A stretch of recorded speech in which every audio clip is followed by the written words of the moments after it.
Acts chapter 18. After this, Paul left Athens and went to Corinth. There he met a Jew named Aquila, a native of Pontus, who had recently come from Italy with his wife Priscilla, because Claudius had ordered all Jews to leave Rome. Paul went to see them, and because he was a tent maker, as they were, he stayed and worked with them. Every Sabbath he reasoned in the synagogue, trying to persuade Jews and Greeks. When Silas and Timothy came from Macedonia, Paul devoted himself exclusively to preaching, testifying to the Jews that Jesus was the Messiah. But when they opposed Paul and became abusive, he shook out his clothes in protest and said to them, "Your blood be on your own heads. I am innocent of it. From now on I will go to the Gentiles." Then Paul left the synagogue and went next door to the house of Titius Justus, a worshipper of God. Crispus, the synagogue leader, and his entire household believed in the Lord, and many of the Corinthians who heard Paul believed and were baptized.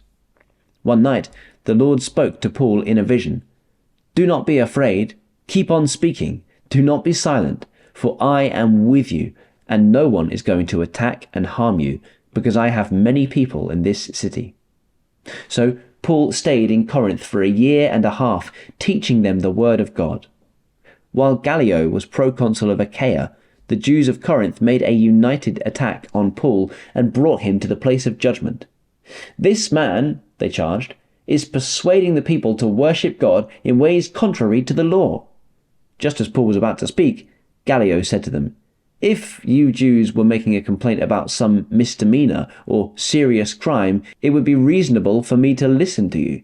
But since it involves questions about words and names and your own law, settle the matter yourselves. I will not be a judge of such things." So he drove them off. Then the crowd there turned on Sosthenes, the synagogue leader, and beat him in front of the proconsul, and Gallio showed no concern whatever.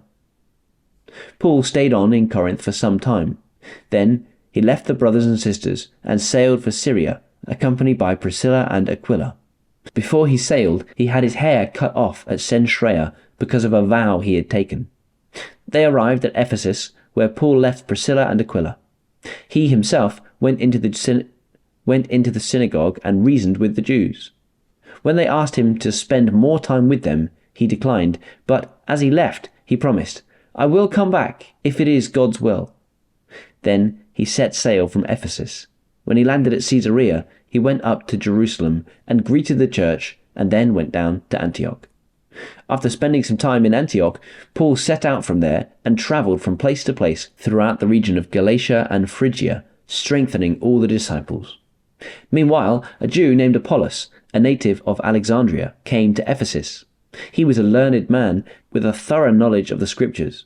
He had been instructed in the way of the Lord, and he spoke with great fervour and taught about Jesus accurately. Though he knew only the baptism of John, he began to speak boldly in the synagogue. When Priscilla and Aquila heard him, they invited him to their home and explained to him the way of God more adequately.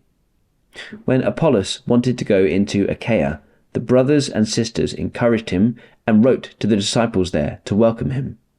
When he arrived, he was a great help to those who, by grace, had believed.